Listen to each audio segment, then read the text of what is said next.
নমস্কার, the story teller চ্যানেলে আপনাকে স্বাগত।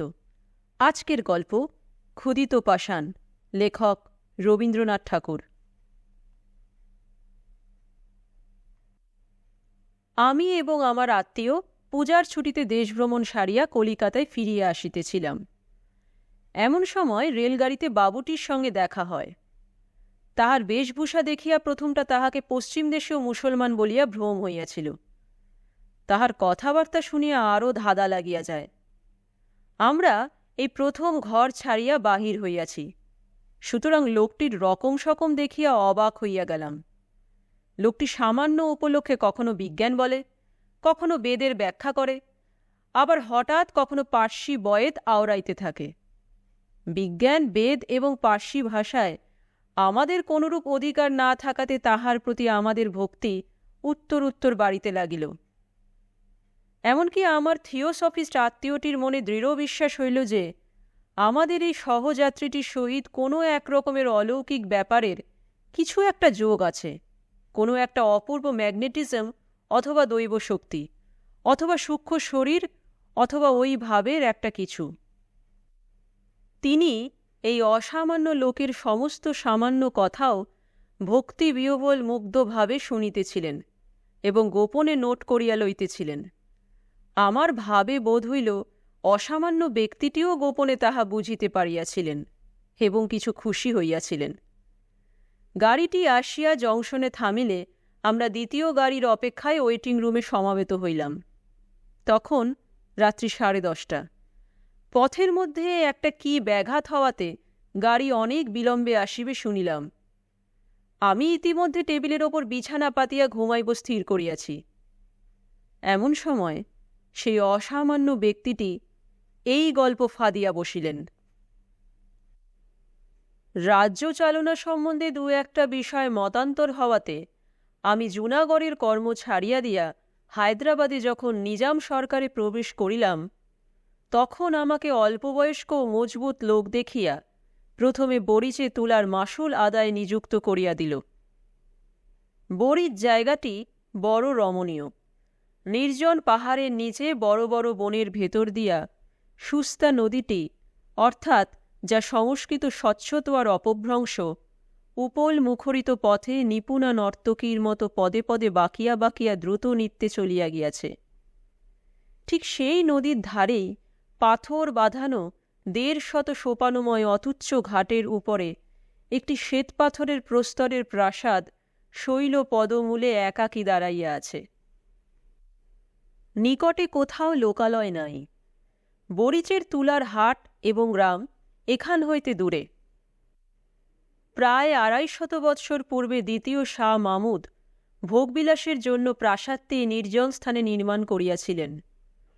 তখন হইতে স্নানশালার ফোয়ারার মুখ হইতে গোলাপগন্ধি জলধারা উৎক্ষিপ্ত হইতে থাকিত এবং সেই শিকড় শীতল নিভৃত গৃহের মধ্যে মর্মর খচিত স্নিগ্ধ শিলাসনে বসিয়া কোমল নগ্ন পদপল্লব জলাশয়ের নির্মল জলরাশির মধ্যে প্রসারিত করিয়া তরুণী পার্শ্বিক রমণীগণ স্নানের পূর্বে কেশমুক্ত করিয়া দিয়া সেতার কোলে দ্রাক্ষাবনের গজল গান করিত। এখন আর সে ফোয়ারা খেলে না, সে গান নাই। সাদা পাথরের ওপর শুভ্র চরণের সুন্দর আঘাত পড়ে না। এখন ইহা আমাদের মতো নির্জন বাসপীড়িত সঙ্গিনীহীন মাসুল কালেক্টরদের অতি বৃহৎ এবং অতি শূন্য বাসস্থান। কিন্তু আপিসের বৃদ্ধ কেরানি করিম খাঁ আমাকে এই প্রাসাদে বাস করিতে বারংবার নিষেধ করিয়াছিল। বলিয়াছিল, ইচ্ছা হয় দিনের বেলা থাকিবেন, কিন্তু কখনো এখানে রাত্রি যাপন করিবেন না। আমি হাসিয়া উড়াইয়া দিলাম। আমি বলিলাম, তথাস্তু।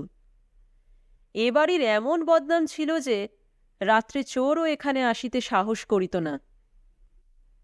প্রথম প্রথম আসিয়া এই পরিত্যক্ত পাষাণ প্রাসাদের বিজনতা আমার বুকের ওপর যেন একটা ভয়ঙ্কর ভারের মতো চাপিয়া থাকিত।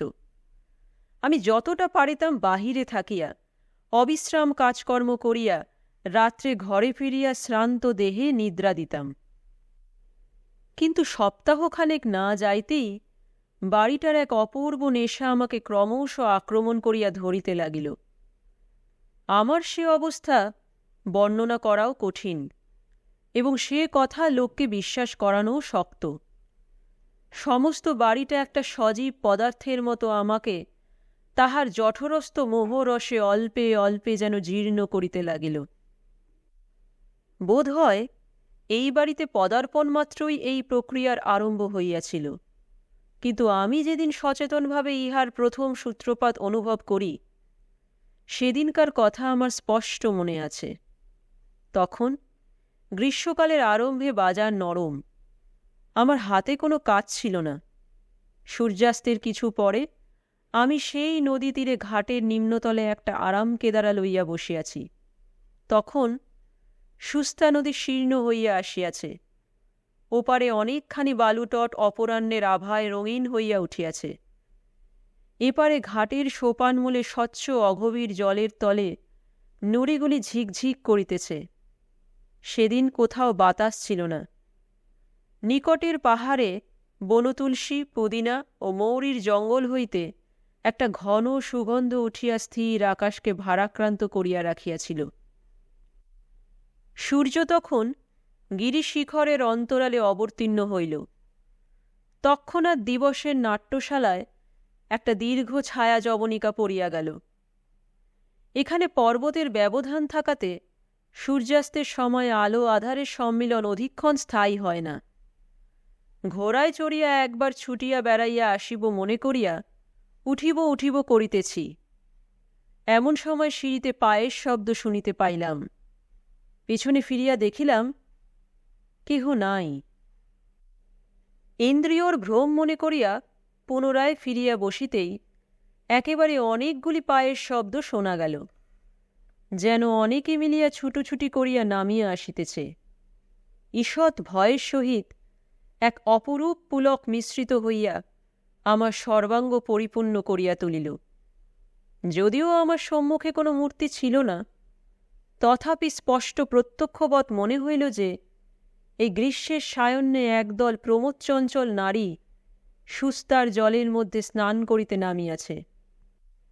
যদিও সেই সন্ধ্যাকালে নিস্তব্ধ গিরিতটে, নদী তীরে, নির্জন প্রাসাদে কোথাও কিছুমাত্র শব্দ ছিল না, তথাপি আমি যেন স্পষ্ট শুনিতে পাইলাম নির্ঝরের শতধারার মতো সকৌতুক কলহাস্যের সহিত পরস্পরের দ্রুত অনুধাবন করিয়া আমার পার্শ্ব দিয়া স্নানার্থীরা চলিয়া গেল।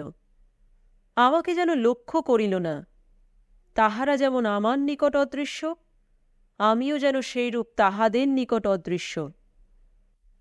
নদী পূর্ববৎ স্থির ছিল, কিন্তু আমার নিকট স্পষ্ট বোধ হইল স্বচ্ছত আর অগভীর স্রোত অনেকগুলি বলয় সিঞ্জিত বাহ বিক্ষেপে বিক্ষুব্ধ হইয়া উঠিয়াছে। হাসিয়া হাসিয়া সখীগণ পরস্পরের গায়ে জল ছুঁড়িয়া মারিতেছে, এবং সন্তরণকারিণীদের পদাঘাতে জলবিন্দু রাশি মুক্তাবৃষ্টির মতো আকাশে ছিটিয়া পড়িতেছে। আমার বক্ষের মধ্যে এক প্রকার কম্পন হইতে লাগিল। সে উত্তেজনা ভয়ের কি আনন্দের কি কৌতূহলের ঠিক বলিতে পারি না। বড় ইচ্ছা হইতে লাগিল ভালো করিয়া দেখি, কিন্তু সম্মুখে দেখিবার কিছুই ছিল না। মনে হইল ভালো করিয়া কান পাতিলেই উহাদের কথা সমস্তই স্পষ্ট শোনা যাইবে, কিন্তু একান্ত মনে কান পাতিয়া কেবল অরণ্যের ঝিল্লিরব শোনা যায়। মনে হইল ২৫০ বৎসরের কৃষ্ণবর্ণ যবনিকা ঠিক আমার সম্মুখে দুলিতেছে। ভয়ে ভয়ে একটি ধার তুলিয়া ভেতরে দৃষ্টিপাত করি, সেখানে বৃহৎ সভা বসিয়াছে, কিন্তু গাঢ় অন্ধকারে কিছুই দেখা যায় না। হঠাৎ গুমুট ভাঙিয়া হু হু করিয়া একটা বাতাস দিল। সুস্তা স্ত্রীর জলতল দেখিতে দেখিতে অপ্সরীর কেশদামের মতো কুঞ্চিত হইয়া উঠিল, এবং সন্ধ্যা ছায়াচ্ছন্ন সমস্ত বনভূমি এক মুহূর্তে মর্মর ধ্বনি করিয়া যেন দুঃস্বপ্ন হইতে জাগিয়া উঠিল। স্বপ্নই বলো আর সত্যিই বলো, ২৫০ বৎসরের অতীত ক্ষেত্র হইতে প্রতিফলিত হইয়া আমার সম্মুখে যে এক অদৃশ্য মরীচিকা হইয়াছিল, তাহা চকিতের মধ্যে অন্তর্হিত হইল।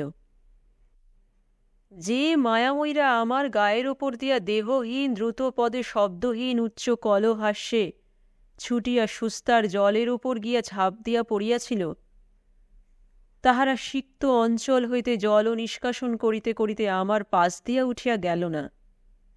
বাতাসে যেমন করিয়া গন্ধ উড়াইয়া লইয়া যায়, বসন্তের এক নিঃশ্বাসে তাহারা তেমনি করিয়া উড়িয়া চলিয়া গেল।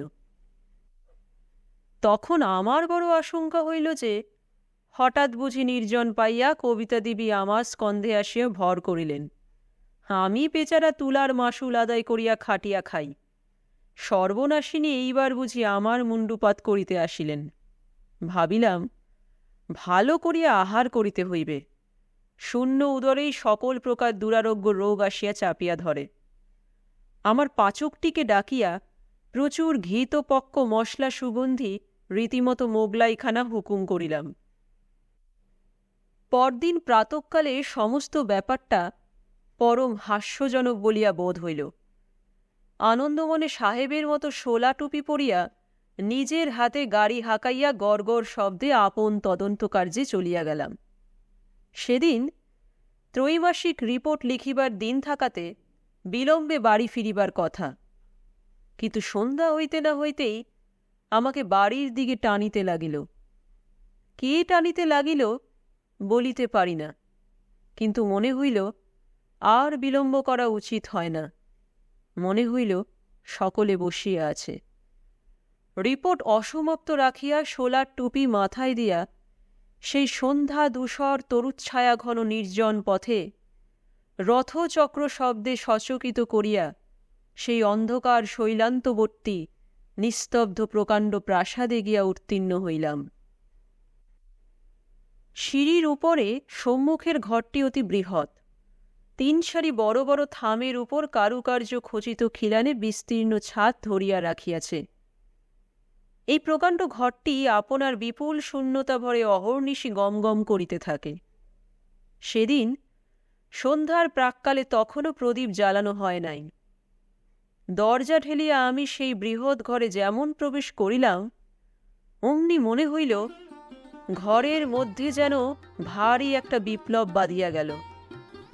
যেন হঠাৎ সভা ভঙ্গ করিয়া চারিদিকের দরজা জানালা ঘর পদ বারান্দা দিয়া কে কোন দিকে পালাইল তাহার ঠিকানা নাই।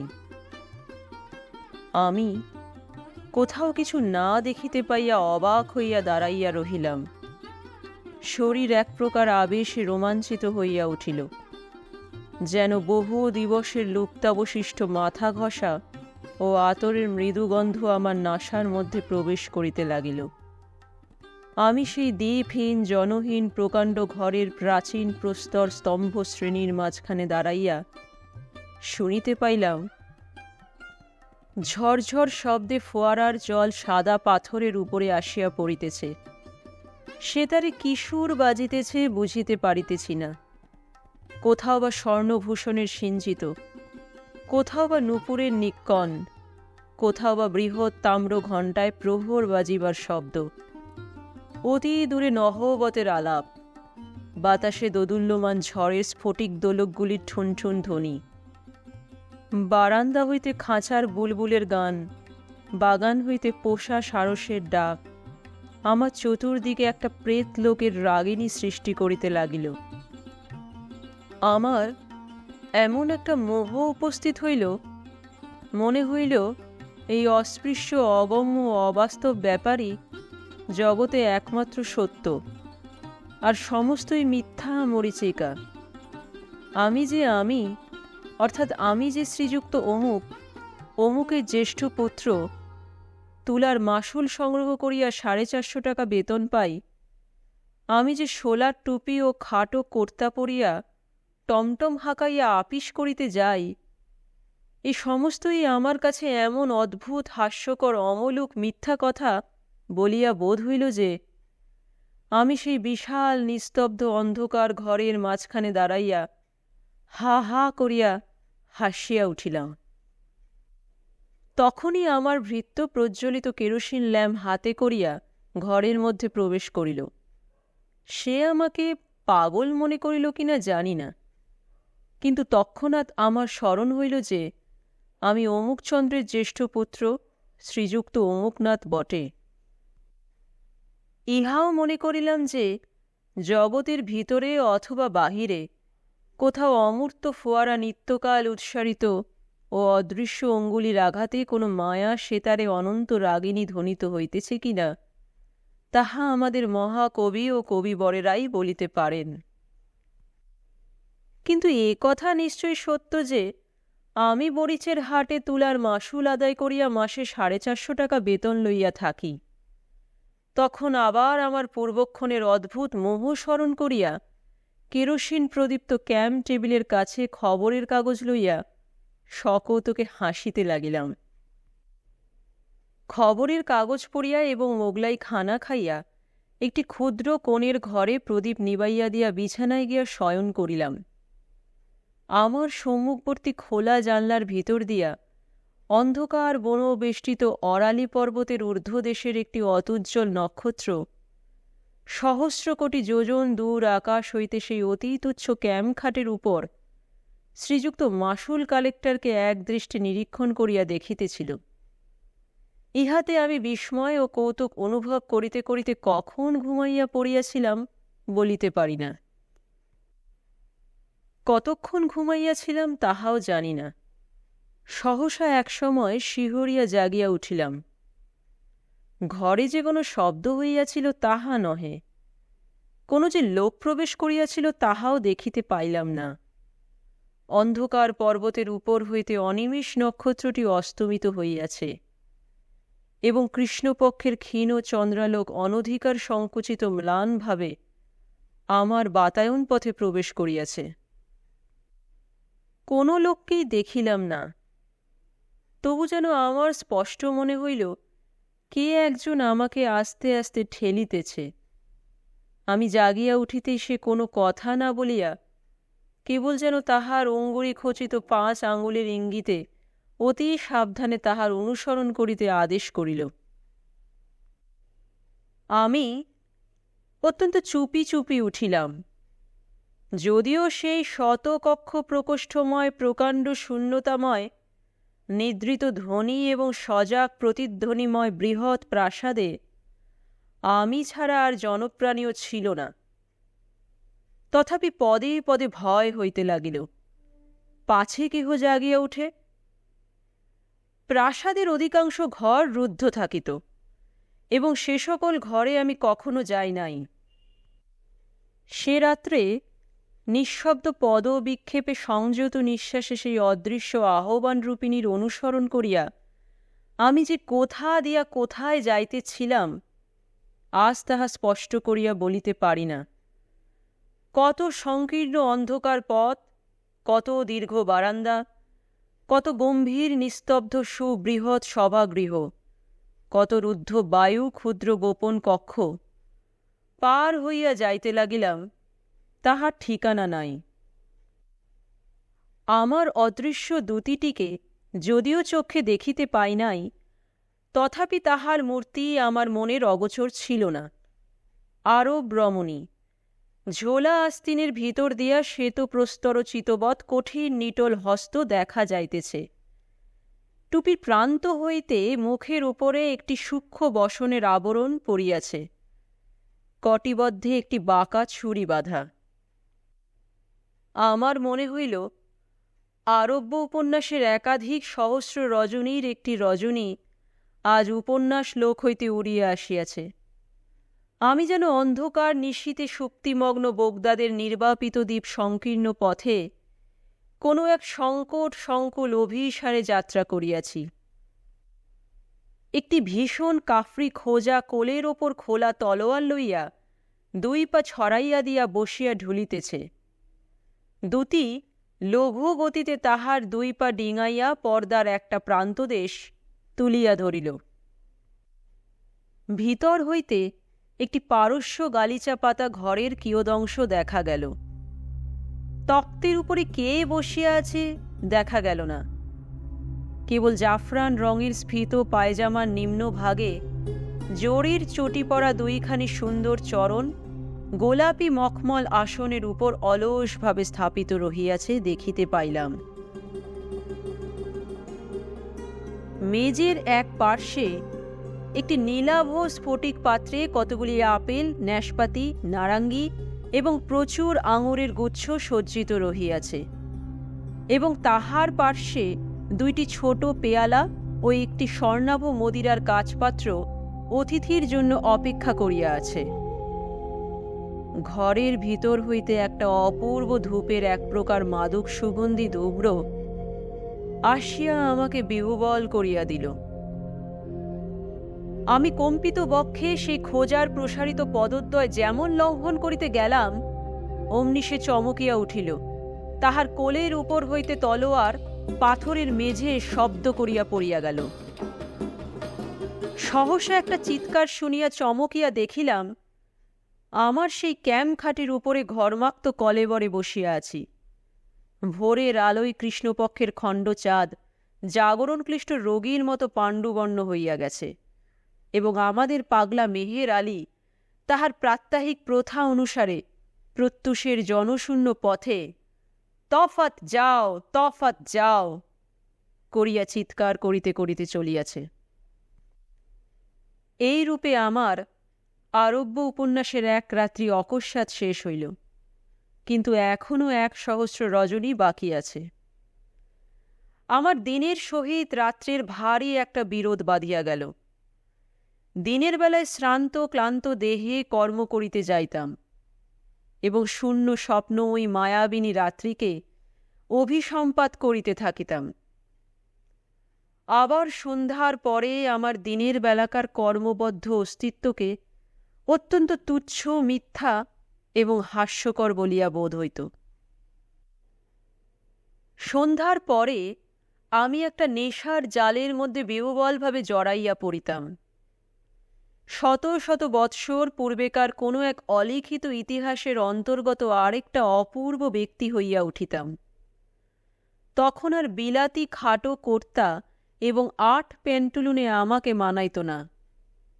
তখন আমি মাথায় এক মকমলের লাল ফেজ তুলিয়া, ঢিলা পায়জামা, ফুলকাটা কাবা এবং রেশমের দীর্ঘ চোগা পরিয়া রঙিন রুমালে আতর মাখিয়া বহু যত্নে সাজ করিতাম, এবং সিগারেট ফেলিয়া দিয়া গোলাপ জল পূর্ণ বহু কুণ্ডুলায়িত বৃহৎ আলবোলা লইয়া এক উচ্চ গদি বিশিষ্ট বড় কেদারায় বসিতাম, যেন রাত্রি কোনো এক অপূর্ব প্রিয় সম্মিলনের জন্য পরম আগ্রহে প্রস্তুত হইয়া থাকিতাম।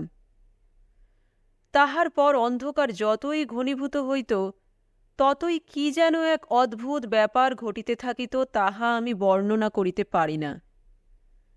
ঠিক যেন একটা চমৎকার গল্পের কতগুলি ছিন্ন অংশ বসন্তের আকস্মিক বাতাসে এই বৃহৎ প্রাসাদের বিচিত্র ঘরগুলির মধ্যে উড়িয়া বেড়াইত। খানিকটা দূর পর্যন্ত পাওয়া যাইত, তাহার পরে আর শেষ দেখা যাইত না। আমিও সেই ঘূর্ণমান বিচ্ছিন্ন অংশগুলির অনুসরণ করিয়া সমস্ত রাত্রি ঘরে ঘরে ঘুরিয়া বেড়াইতাম। একটা খণ্ড স্বপ্নের আবর্তের মধ্যে এই কচ্ছিৎ হেনার গন্ধ, কচ্ছিৎ সেতারের শব্দ, কচ্ছিৎ সুরভি জল শিকড় মিশ্র বায়ুর হিল্লোলের মধ্যে একটি নায়িকাকে ক্ষণে ক্ষণে বিদ্যুৎ শিকার মতো চকিতে দেখিতে পাইতাম। তাহারই জাফরান রঙের পায়জামা এবং দুটি শুভ্র রক্তিম কোমল পায়ে বক্রশীর্ষ জরির চটি পরা, বক্ষে জরির ফুলকাটা কাচুলি আবদ্ধ, মাথায় একটি লাল টুপি, এবং তাহা হইতে সোনার ঝালর ঝুলিয়া তাহা শুভ্র ললাট এবং কপল বেষ্টন করিয়াছে। সে আমাকে পাগল করিয়া দিয়াছিল। আমি তাহারই অভিসারে প্রতি রাত্রে নিদ্রার রসাতল রাজ্যে স্বপ্নের জটিল পথ সংকুল মায়াপুরীর মধ্যে গলিতে গলিতে কক্ষে কক্ষে ভ্রমণ করিয়া বেড়াইয়াছি। একদিন সন্ধ্যার সময় বড় আয়নার 2 দিকে 2 বাতি জ্বালাইয়া যত্নপূর্বক শেহজাদার মতো সাজ করিতেছি। এমন সময় হঠাৎ দেখিতে পাইলাম, আয়নায় আমার প্রতিবিম্বের পার্শ্বে ক্ষণিকের জন্য সেই তরুণী ইরানীর ছায়া আসিয়া পড়িল। পলকের মধ্যে গ্রীবা বাঁকাইয়া তাহার ঘন কৃষ্ণ বিপুল চক্ষু তারকায় সুগভীর আবেগ তীব্র বেদনাপূর্ণ আগ্রহ কটাক্ষপাত করিয়া সরস সুন্দর বিম্বাধরে একটি অস্ফুট ভাষার আভাস মাত্র দিয়া লঘু ললিত নৃত্যে আপন যৌবন পুষ্পিত দেহলতাটিকে দ্রুত বেগে ঊর্ধ্বাভিমুখে আবর্তিত করিয়া মুহূর্তকালের মধ্যে বেদনা বাসনা ও বিভ্রমের হাস্য কটাক্ষ ভূষণ জ্যোতির স্ফুলিঙ্গ বৃষ্টি করিয়া দিয়া দর্পণেই মিলাইয়া গেল। এক একদিন গিরি কাননের সমস্ত সুগন্ধ লুণ্ঠন করিয়া একটা উদ্দাম বায়ুর উচ্ছ্বাস আসিয়া আমার দুইটা বাতি নিবাইয়া দিত। আমি শ্বাসসজ্জা ছাড়িয়া দিয়া বেশগৃহের প্রান্তবর্তী শয্যাতলে পুলকিত দেহে মুদ্রিত নেত্রে শয়ন করিয়া থাকিতাম। আমার চারিদিকে সেই বাতাসের মধ্যে, সেই অরালি গিরিকুঞ্জের সমস্ত মিশ্রিত সৌরভের মধ্যে যেন অনেক আদর, অনেক চুম্বন, অনেক কোমল করস্পর্শ নিভৃত অন্ধকার পূর্ণ করিয়া ভাসিয়া বেড়াইত। কানের কাছে অনেক কলকুঞ্জন শুনিতে পাইতাম। আমার কপালের ওপর সুগন্ধ নিঃশ্বাস আসিয়া পড়িত এবং আমার কপলে একটি মৃদু সৌরভ রমণীয় সুকোমল ওড়না বারংবার উড়িয়া আসিয়া স্পর্শ করিত। অল্পে অল্পে যেন একটি মোহিনী সর্পিণী তাহার মাদক বেষ্টনে আমার সর্বাঙ্গ বাঁধিয়া ফেলিত। আমি গাঢ় নিঃশ্বাস ফেলিয়া অসার দেহে সুগভীর নিদ্রায় অভিভূত হইয়া পড়িতাম। একদিন অপরাহ্নে আমি ঘোড়ায় চড়িয়া বাহির হইব সংকল্প করিলাম। কে আমাকে নিষেধ করিতে লাগিল জানি না, কিন্তু সেদিন নিষেধ মানিলাম না। একটা কাষ্ঠ দণ্ডে আমার সাহেবী হ্যাট এবং খাটো কর্তা দুলিতেছিল। পাড়িয়া লইয়া পরিবার উপক্রম করিতেছি, এমন সময় সুস্তা নদীর বালি এবং অরালি পর্বতের শুষ্ক পল্লবরাশির ধ্বজা তুলিয়া হঠাৎ একটা প্রবল ঘূর্ণা বাতাস আমার সেই কর্তা এবং টুপি ঘুরাইতে ঘুরাইতে লইয়া চলিল এবং একটা অত্যন্ত সুমিষ্ট কলহাস্য সেই হাওয়ার সঙ্গে ঘুরিতে ঘুরিতে কৌতুকের সমস্ত পর্দায় পর্দায় আঘাত করিতে করিতে উচ্চ হইতে উচ্চতর সপ্তকে উঠিয়া সূর্যাস্তলোকের কাছে গিয়া মিলাইয়া গেল। সেই দিন আর ঘোড়ায় চড়া হইল না এবং তাহার পরদিন হইতে সেই কৌতুকাবহ খাটো কর্তা এবং সাহেবী হ্যাট পরা একেবারে ছাড়িয়া দিয়াছি। আবার সেই দিন অর্ধরাত্রে বিছানার মধ্যে উঠিয়া বসিয়া শুনিতে পাইলাম কে যেন গুমরিয়া গুমরিয়া বুক ফাটিয়া ফাটিয়া কাঁদিতেছে, যেন আমার খাটের নিচে, মেঝের নিচে এক বৃহৎ প্রাসাদের পাষাণ ভিত্তির তলবর্তী একটা আর্দ্র অন্ধকার গোরের ভিতর হইতে কাঁদিয়া কাঁদিয়া বলিতেছে, তুমি আমাকে উদ্ধার করিয়া লইয়া যাও। কঠিন মায়া, গভীর নিদ্রা, নিষ্ফল স্বপ্নের সমস্ত দ্বার ভাঙিয়া ফেলিয়া তুমি আমাকে ঘোড়ায় তুলিয়া তোমার বুকের কাছে চাপিয়া ধরিয়া বনের ভিতর দিয়া, পাহাড়ের উপর দিয়া, নদী পার হইয়া তোমাদের সূর্যালোকিত ঘরের মধ্যে আমাকে লইয়া যাও। আমাকে উদ্ধার করো। আমি কে? আমি কেমন করিয়া উদ্ধার করিব? আমি এই ঘূর্ণমান পরিবর্তনমান স্বপ্ন প্রবাহের মধ্য হইতে কোন কামনা সুন্দরীকে তীরে টানিয়া তুলিব? তুমি কবে ছিলে? কোথায় ছিলে? তুমি কোনো শীতল উৎসের তীরে খেজুর কুঞ্জের ছায়ায় কোনো গৃহহীনা মরুবাসিনীর কোলে জন্মগ্রহণ করিয়াছিলে? তোমাকে কোনো বেদুইন দস্যু বনলতা হইতে পুষ্পকোরকের মতো মাতৃকোর হইতে ছিন্ন করিয়া বিদ্যুৎগামী অশ্বের উপর চড়াইয়া জ্বলন্ত বালুকারাশি পার হইয়া কোনো রাজপুরীর দাসী হাটে বিক্রয়ের জন্য লইয়া গিয়াছিল? সেখানে কোনো বাদশার ভৃত্য তোমার নববিকশিত সলজ্জকাতর যৌবন শোভা নিরীক্ষণ করিয়া স্বর্ণমুদ্রা গনিয়া দিয়া সমুদ্র পার হইয়া তোমাকে সোনার শিবিকায় বসাইয়া প্রভুগৃহের অন্তঃপুরে উপহার দিয়াছিল? সেই সারঙ্গীর সঙ্গীত, নূপুরের নিক্কণ এবং সিরাজের সুবর্ণ মদিরার মধ্যে মধ্যে ছুরির ঝলক, বিষের জ্বালা, কটাক্ষের আঘাত, কি অসীম ঐশ্বর্য, কি অনন্ত কারাগার! দুই দিকে দুই দাসী বলয়ের হীরকে বিজুলি খেলাইয়া চামর দুলাইতেছে। শাহেনশাহ বাদশাহ শুভ্র চরণের তলে মণিমুক্তা খচিত পাদুকার কাছে লুটাইতেছে। বাহিরের দ্বারের কাছে যমদূতের মতো, হাপসি দেবদূতের মতো সাজ করিয়া খোলা তলোয়ার হাতে দাঁড়াইয়া। এমন সময় হঠাৎ সেই পাগলা মেহের আলী চিৎকার করিয়া উঠিল, তফাত যাও, তফাত যাও, সব ঝুঠ হ্যায়, সব ঝুঠ হ্যায়। চাহিয়া দেখিলাম সকাল হইয়াছে। চাপরাশি ডাকের চিঠিপত্র লইয়া আমার হাতে দিল এবং পাচক আসিয়া সেলাম করিয়া জিজ্ঞাসা করিল, আজ কিরূপ খানা প্রস্তুত করিতে হইবে। আমি কহিলাম, না, আর এ বাড়িতে থাকা হয় না। সেদিনই আমার জিনিসপত্র তুলিয়া আপিস ঘরে গিয়া উঠিলাম। আপিসের বৃদ্ধ কেরানি করিম খাঁ আমাকে দেখিয়া ঈষৎ হাসিল। আমি তাহার হাসিতে বিরক্ত হইয়া কোনো উত্তর না করিয়া কাজ করিতে লাগিলাম।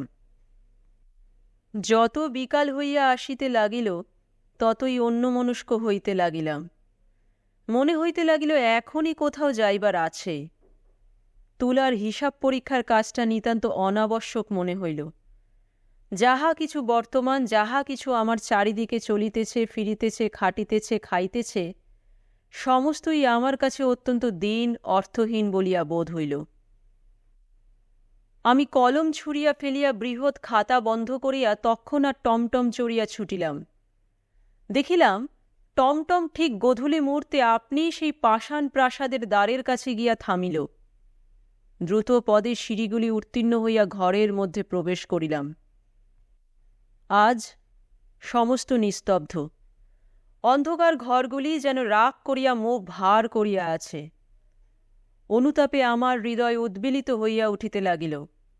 কিন্তু কাহাকে জানাইব, কাহার নিকট মার্জনা চাহিব, খুঁজিয়া পাইলাম না। আমি শূন্য মনে অন্ধকার ঘরে ঘরে ঘুরিয়া বেড়াইতে লাগিলাম। ইচ্ছা করিতে লাগিল একখানা যন্ত্র হাতে লইয়া কাহাকেও উদ্দেশ্য করিয়া গান গাহি, বলি, হে বন্যী, যে পতঙ্গ তোমাকে ফেলিয়া পালাইবার চেষ্টা করিয়াছিল সে আবার মরিবার জন্য আসিয়াছে। এবার তাহাকে মার্জনা করো, তাহার দুই পক্ষ দগ্ধ করিয়া দাও, ভস্ম করিয়া ফেল। হঠাৎ উপর হইতে আমার কপালে 2 ফোঁটা অশ্রু জল পড়িল। সেদিন অরালি পর্বতের চূড়ায় ঘন ঘোর মেঘ করিয়া আসিয়াছিল। অন্ধকার অরণ্য এবং সুস্তার মসীবর্ণ জল একটি ভীষণ প্রতীক্ষায় স্থির হইয়াছিল। জল, স্থল, আকাশ সহসা শিহরিয়া উঠিল এবং অকস্মাৎ একটা বিদ্যুৎদন্ত বিকশিত বড় শৃঙ্খলছিন্ন উন্মাদের মতো পথহীন সুদূর বনের ভিতর দিয়া আর্তচিৎকার করিতে করিতে ছুটিয়া আসিল। প্রাসাদের বড় বড় শূন্য ঘরগুলা সমস্ত দ্বার আছড়াইয়া তীব্র বেদনায় হু হু করিয়া কাঁদিতে লাগিল। আজ ভৃত্যগণ সকলেই আপিস ঘরে ছিল। এখানে আলো জ্বালাইবার কেহ ছিল না। সেই মেঘাচ্ছন্ন অমাবস্যার রাত্রে গৃহের ভিতরকার নিকোষকৃষ্ণ অন্ধকারের মধ্যে আমি স্পষ্ট অনুভব করিতে লাগিলাম একজন রমণী পালঙ্কের তলদেশে গালিচার উপরে উপুর হইয়া পড়িয়া 2 দৃঢ়বদ্ধ মুষ্টিতে আপনার আলুলায়িত কেশজাল টানিয়া ছিঁড়িতেছে। তাহার গৌরবর্ণ ললাট দিয়া রক্ত ফাটিয়া পড়িতেছে। কখনো সে শুষ্ক তীব্র অট্টহাস্যে হা হা করিয়া হাসিয়া উঠিতেছে, কখনো ফুলিয়া ফুলিয়া ফাটিয়া ফাটিয়া কাঁদিতেছে। 2 হস্তে বক্ষের কাঁচুলি ছিঁড়িয়া ফেলিয়া অনাবৃত বক্ষে আঘাত করিতেছে। মুক্ত বাতায়ন দিয়া বাতাস গর্জন করিয়া আসিতেছে এবং মুষলধারে বৃষ্টি আসিয়া তাহার সর্বাঙ্গ অভিষিক্ত করিয়া দিতেছে। সমস্ত রাত্রি ঝড়ও থামে না, ক্রন্দনও থামে না। আমি নিষ্ফল পরিতাপে ঘরে ঘরে অন্ধকারে ঘুরিয়া বেড়াইতে লাগিলাম। কেহ কোথাও নাই।